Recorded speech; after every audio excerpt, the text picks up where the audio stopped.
Tonight on Humble Beginnings. My journey of where I am now, being able to do what I do, I started in my 40s.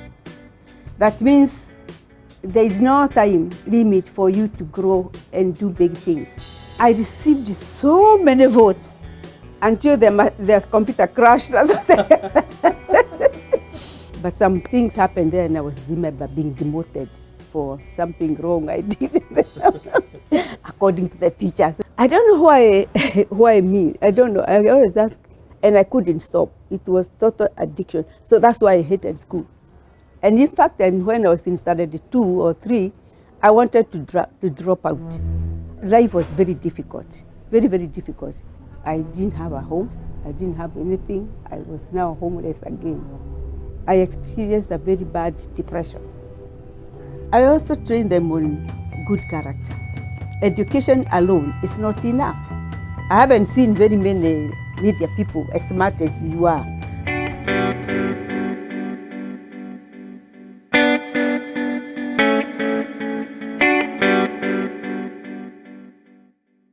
Today, our flight touches ground right at an educational institution by the superhighway. I'm talking about the NIBS Technical College. And as their motto would say, today, if I would borrow from the same, our story today has quality assured. I tell you, you want to come in and find out some more. What's the story of Humble Beginnings?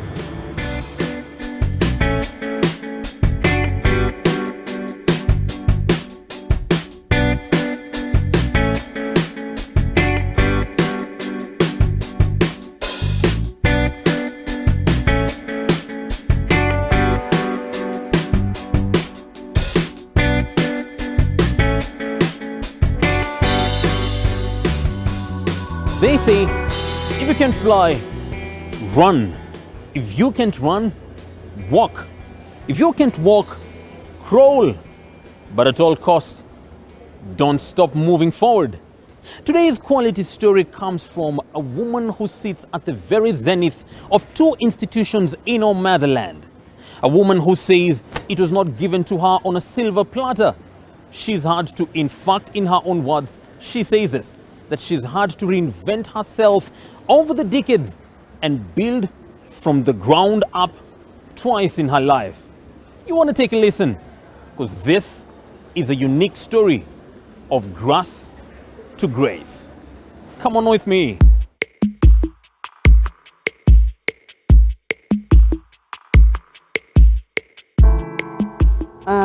Okay, I like to start by my name. I am Lizzy Wanyoike. Wanyoike is my late husband. And again, I'm a teacher by profession. It's a career I had always wanted from when I was a kid. I said when I grow up, I want to be a teacher. But now I changed from government. I'm now managing NIBS, or NIBS Technical College. We are also managing a hotel somewhere in Kiririshwa. We also do other things as a family. There are many things we do just to develop because I have a huge family, and we need to do things together so that we can make things happen. Yeah, that is me. When I look back about my early days, I just laugh. That's why I'm smiling all the way, because I grew up in an area, in a time when life was very difficult. During the emergency. You can imagine that I have not seen as a person, but I have seen bullets flying and people dying. I've seen people being driven to their deaths when I was still small, very young. I have heard the sound of guns, the sound of bombs. And also, we grew in a very hostile atmosphere. But, and again, I grew that time when my father was a casualty of, he used to be a chief, but he was a traitor chief. They discovered that he had taken the Mau Mau oath, but they didn't know. So you can imagine being a chief and your boss is a Mzungu, and they discover you had taken that oath, that dreadful oath, which now he had taken, and then he was given that assignment so that at least he can be guiding these people where to go, what to do. You know, it was very important for the Mau Maus. So he was discovered. And I can tell you, he was beaten, in fact, almost to death. We don't know how he survived, or the stories I hear. Then they detained him for about 8 years. And life was not bread and butter in the emergency days. Life was difficult. You know, there were some people who were infected by jiggers. There are some people who were infected by rice. You know, the hygiene was very, very difficult, even if you wanted to achieve it. If you want to take a proper bath, you had to go all the way to the river. But we suffered a lot. And so when my father came back, everything had been taken away from him. So he came back poor, to start from the beginning. And for Lizzy Wanyoike, who is now a decorated teacher and business lady, her journey with education almost flamed out very early in life. My life in primary school was also very, I hated school so much, because I used to suck by thumb. And so I used to get beaten. Every class I go, I'm beaten up. And I couldn't stop. It was total addiction. So that's why I hated school. And in fact, when I was in standard 2 or 3, I wanted to drop out. I would tell my mother I don't want to go back to school. She would take me and I'll go in a nearby coffee plantation and wait for my brothers, the older ones, to come out. And then I go home. But she would soon gain ground, excel in her academics, and start dreaming big.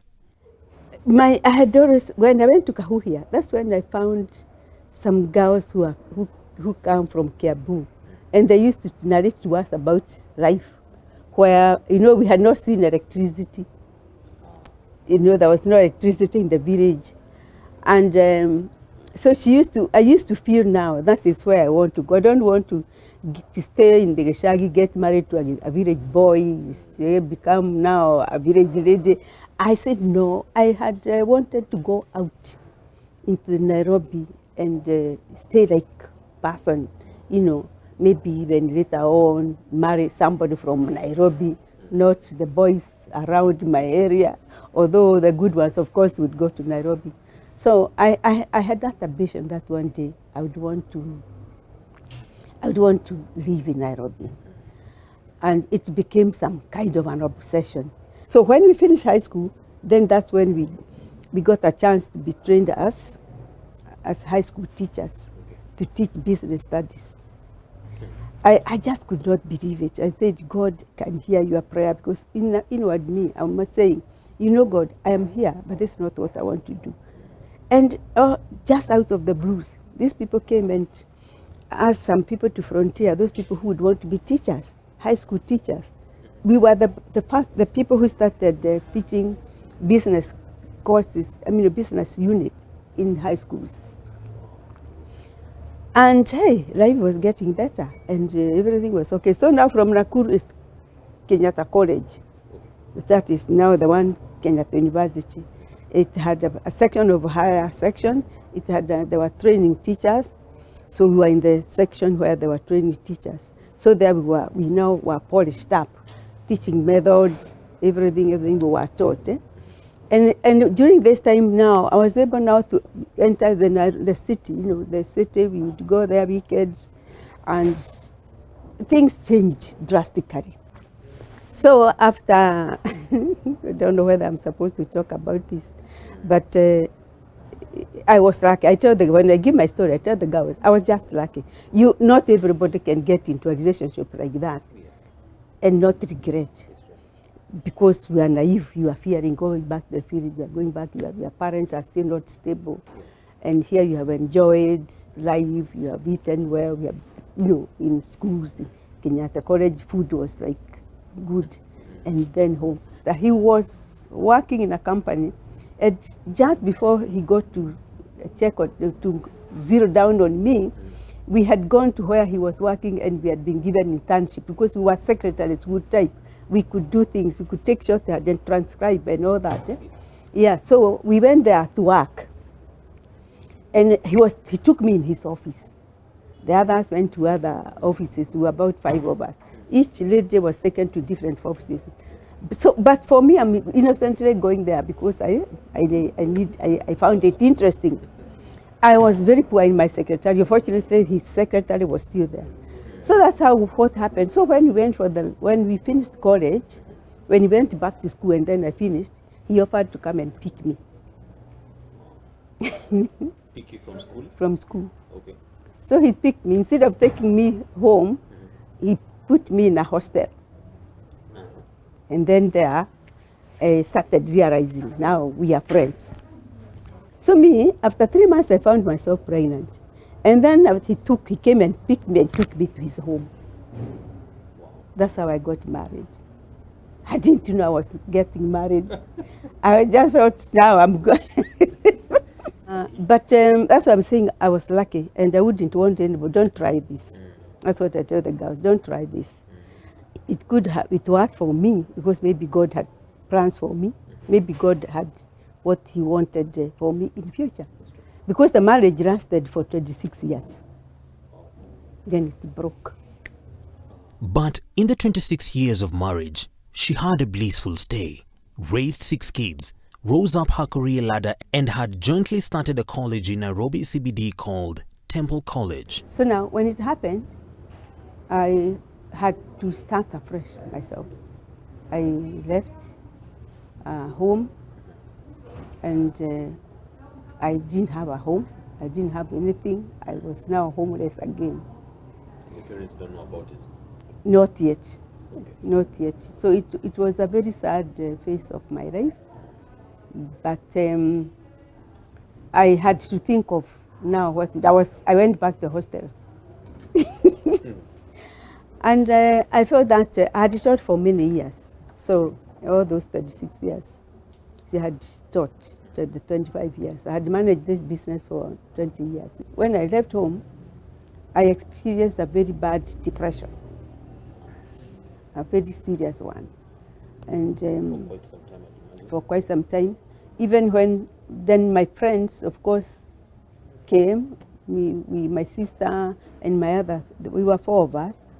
And I told them, now me, I have worked here, I have the knowledge, I think I want to start my own school. And so we agreed. Immediately I went to an empty, during the bomb blast, there is the cooperative, those houses there, nobody would have gone back there. So it was so traumatizing for the people who experienced. So even other people could not rent out. So there were very many open spaces. So the one I could afford, I got it from Pioneer Building, where there is neighbors. That's where it was empty, the whole thing. I took that where I started the college. And with the help of these others and my money I had in the bank, I did that. And then when I was still married, I had put up a house somewhere. I sold it. Now at 40 and homeless, but with a new idea in mind, how did she muscle up and get out of the woods and eventually establish the illustrious college? We find out when we come back from the break.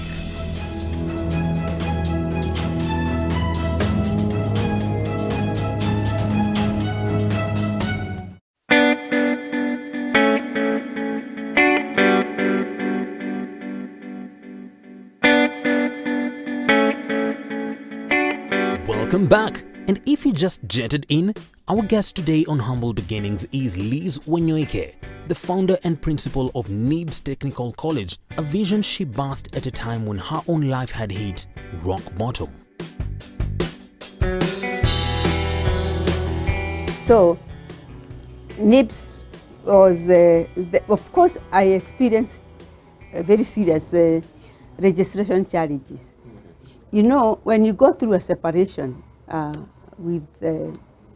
when you go through a separation, Yes. there are these forces that want to just bring you down so that you stay down. It is normal. It is normal. And there was a lot of work for them trying to block my registration. They are blocking a name, they are blocking, I was thinking because Temple College was famous, I would also put like a name like Temple College or Temple something, you know, I want a Temple Business College, but it was stopped. I would go there and find that people who are there, they already know, that one no, this one no, this one no.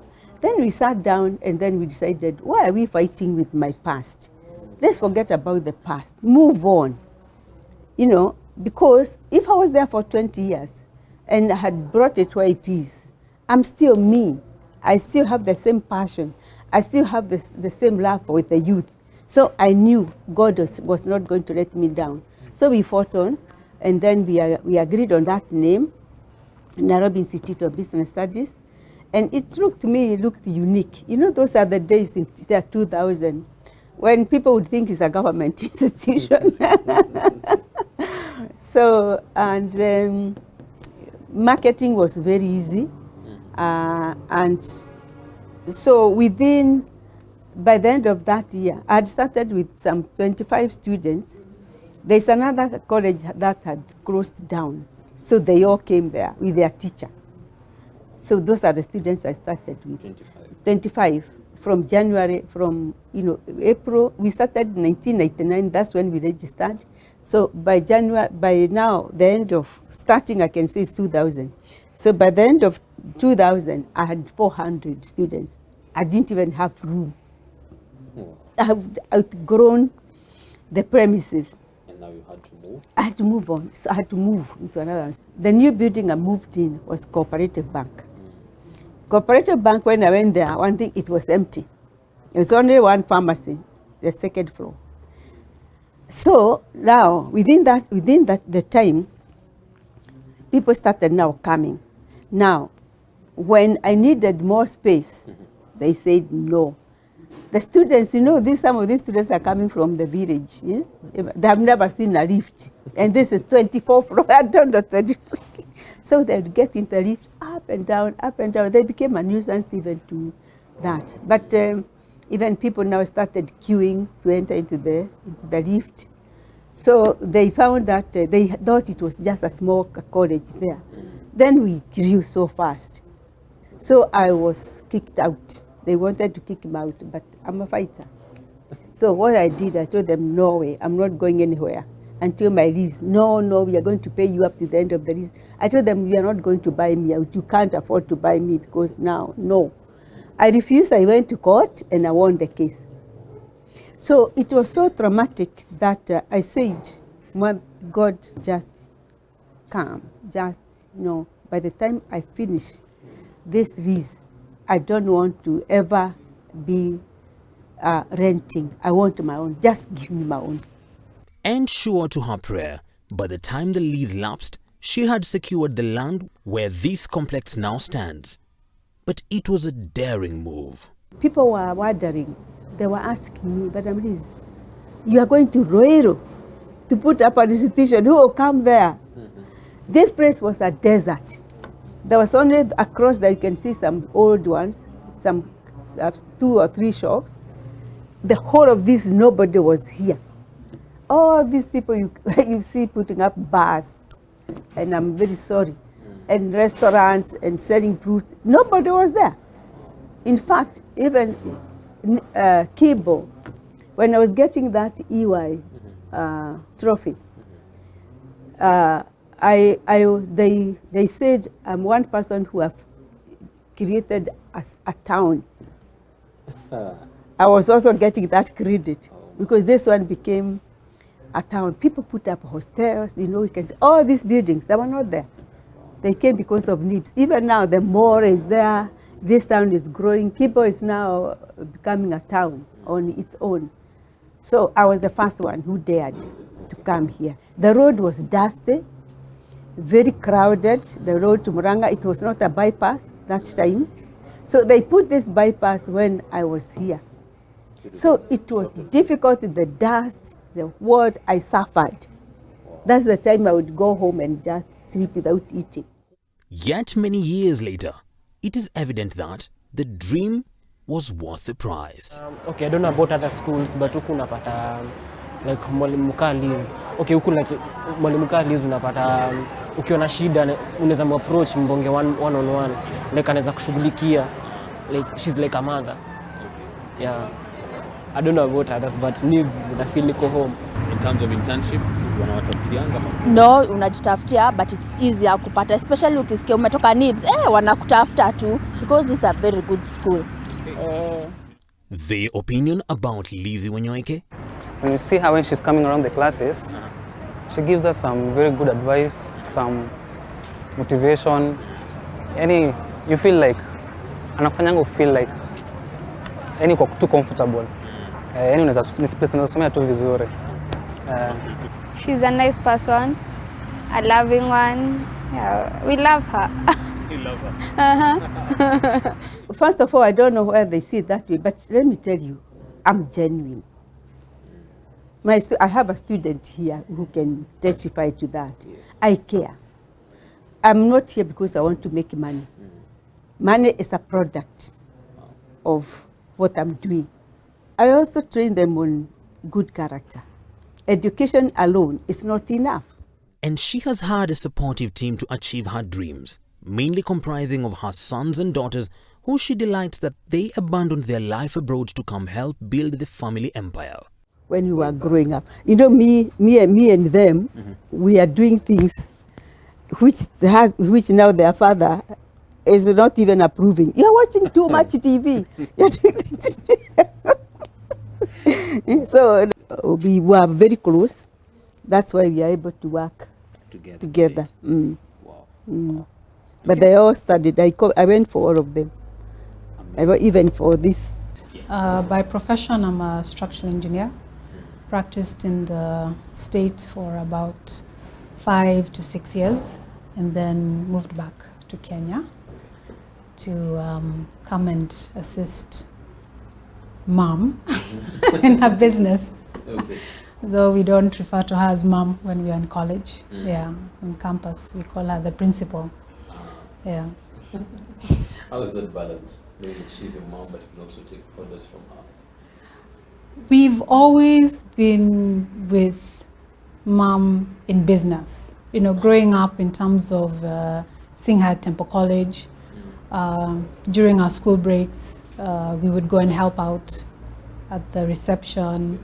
Would go and mark papers. You know, we would go and I remember there's this room where we would go and count. Then we used to count money.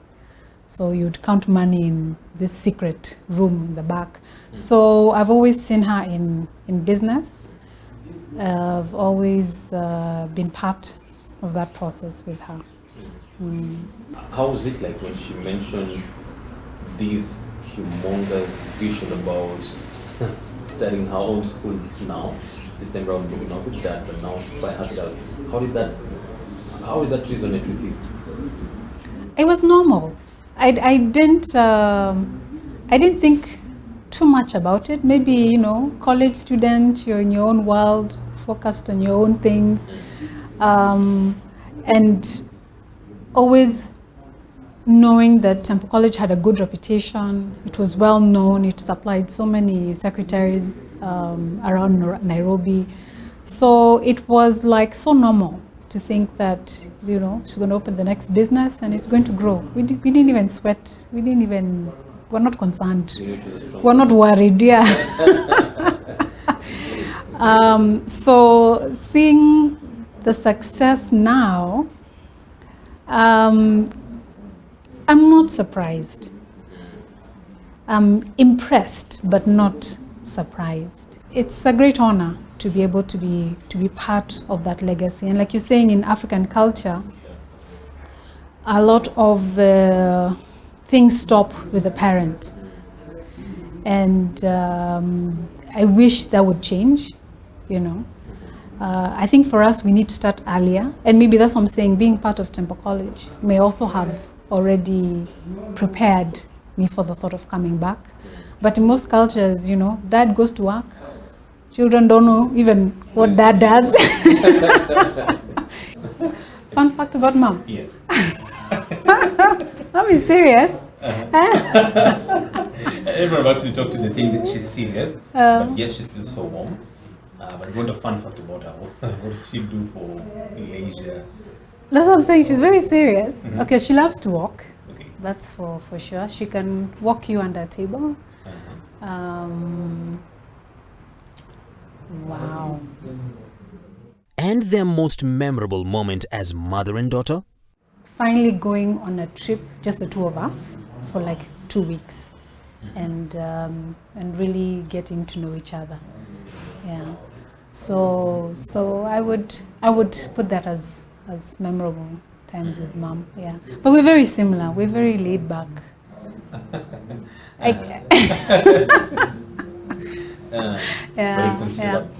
Yes. Yeah. And lastly, a further walk around Lizzy Wanyoike's office. More of the trophy tour. This one, to repeat this one, Aibuma, this one, there was another conference that was at the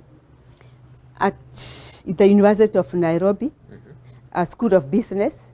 They had invited business people from many areas, from even other countries. They came from Malaysia, came from there. And I was put there, and I thought I would be the only one. I did not expect to find so many people. So I did not have a computer, PowerPoint. I went with a written speech. And I always remember this day because I laughed.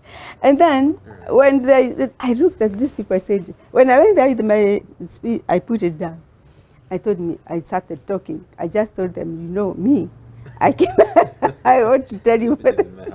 Yeah, we talked, and it was so impressive that the nation reporting, I'm the one who was reported as having performed. And by just talking to the audience, I did not now put them through the point, but I put them through points of starting a business. How a young person can now, after being, attaining the skills of business, how they can succeed. And that's what I did. So that one here, anytime I remember this, I laugh. I was given that trophy, and I think there's a bigger one which is at home. I eat enough food. My children are well taken care of. I can fly out when I want. But there is enough for everybody. There is enough for everybody. Every activity, depending on what. I don't deny myself, When I want to buy a new dress, I fly out, I buy myself a new dress. So I think it's God who chooses. I don't choose I thought I was dropping out of school. I want to talk to those people who think they have failed. Maybe they are too old. My journey of where I am now, being able to do what I do, I started in my 40s. That means there is no time limit for you to grow and do big things. You pray and you go out hunt for what you have prayed for, because God will not bring something on your table. It's up to you to pray to Him, and then you go and get it. So everybody has the potential, but you must have a clean heart. Love other people as you love yourself. That is the key. Next week, we take a look at her investment at Emery Hotel and how that reshapes her legacy story away from education. Meanwhile, for any feedback and queries, contact us on our social media platforms at Lookup TV or via our SMS portal 20374. Till next week, salutations. It's a friend and host, Captain Cargo.